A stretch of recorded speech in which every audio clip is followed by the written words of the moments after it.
Alhamdulillah Rabbil Alameen wa la aqibatu lil muttaqin wa salatu wa salamu ala sayyidil mursalin wa alhamdulillah Rabbil Alameen. قال الله عز وجل في قرآن العظيم أقم الصلاة. Allah subhanahu wa ta'ala in the Holy Quran stipulates and stands steadfast to prayer. Aqim, qama yaqumu, derived from the verb to stand. The answer of the question of how should a individual stand when performing one's salah individually, and when one is standing to perform salah in a congregation. It is often considered and thought that the feet has to spread out.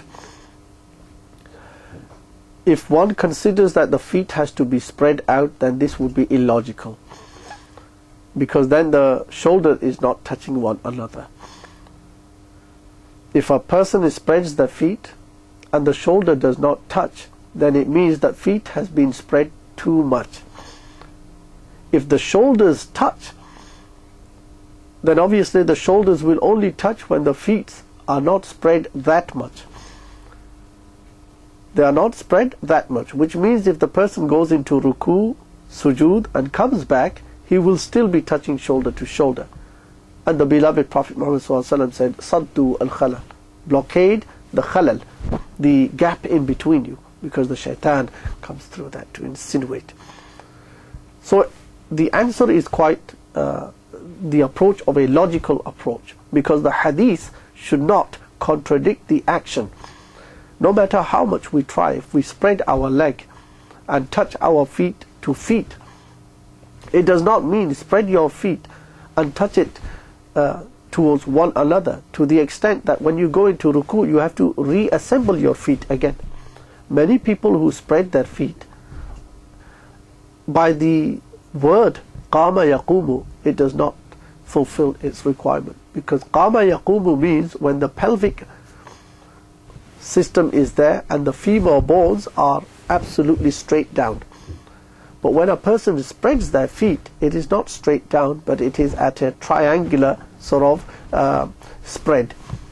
This triangular spread has its own natural language. If you try and do ruku, you will not be able to. You will have to reassemble your feet. And when you go into sujood, you will not be able to with a spread leg, because you have to assemble your feet. Your feet will not allow you to go there. So how is it possible for our salah to be smooth running when we have to spread, collect, spread, collect our feet again? The spreading and collecting, the spreading and the collecting naturally will create a gap, psychologically speaking, logically speaking, and rationally speaking. When these three things contradict one another, or likewise contradict the way of the sunnah to Nabi sallallahu alaihi wasallam, then that means we have interpreted it in our own way. And so it's important that the shoulder to shoulder, and if it be that the feet to feet, well, in that terms, that the whole leg it is talking about, as close as possible, so that the balance of being together is shoulder from shoulder to the feet, not just the feet. So some people adjoin their small wiggly toes with the other person's toes, whilst there is a gap in between their shoulder. This is it is a ta'wil of the fuqahas. The fuqahas never mentioned that this is the case.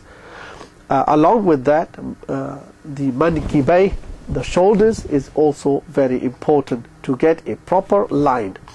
Otherwise, it will no doubt create disturbance in a straight line. And that is the most logical Hanafi approach and take.